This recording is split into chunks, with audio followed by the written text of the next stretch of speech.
How is a board or a CEO looking at digital transformation today? And how can I, if I'm in a health system where I'm the CIO and my board and CEO still don't get it, how would I want them to view digital transformation? So before we go there, because you've mentioned this a couple of times, and I want to reemphasize this point because there's a lot of books about theory, and those are good. You got to have academics and consultants writing books. But why Patty and I did this book was for the reasons you cited. I just want to call that out. And that is not only based on a lot of research. There's a lot of research in there.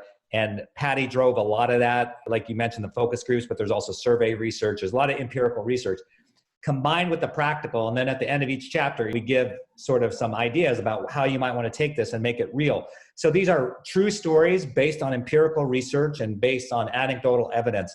And so it's very practical. So we're really proud of that. And that's a differentiator for us. Now, in terms of, how do you communicate with the board and CEO? Usually it's the opposite, I have found. So usually it's the CEO and the board that's interested in digital transformation, but it's really the CIOs that are the laggards sometimes. Not in all cases, but sometimes.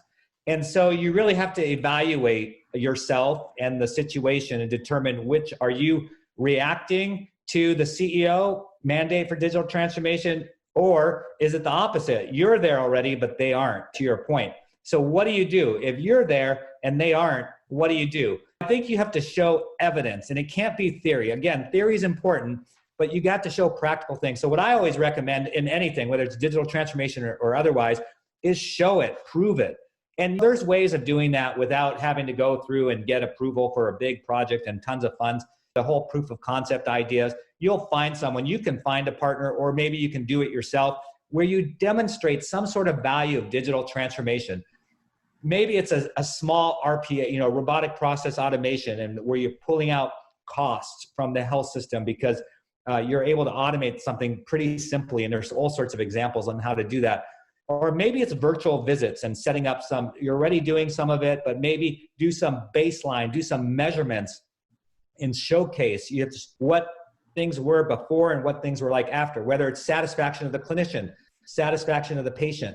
So you don't have to start something new. So that example is probably something you're already doing, but you may not be measuring.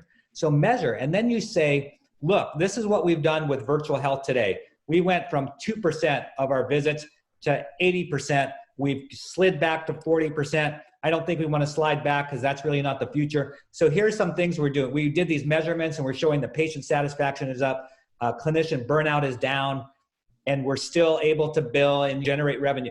So you can use some of those techniques to prove the point. And then when you get some of those small wins, you build credibility for yourself and your organization, and then you can add on because they're going to be interested in more. And then obviously, I'll just give one last idea, and then Patty will have some ideas as well, is don't do it yourself. Don't necessarily, you do want to be the leader. We've talked about this before as a CIO, CDO, are you the leader or not? I say yes, whenever you can, but you do it with someone else. You do it with your chief medical officer. You do it with your chief nursing officer, and you get them to become the advocates. So when they become the advocates with you, it provides a lot more credibility, plus they're clinicians, and you're not a clinician typically in that role. And so that also helps bring credibility and helps deliver the message, is build that consortium of other individuals in your C-suite, and then approach the board and the CEO, and you'll have much higher chance of success. I would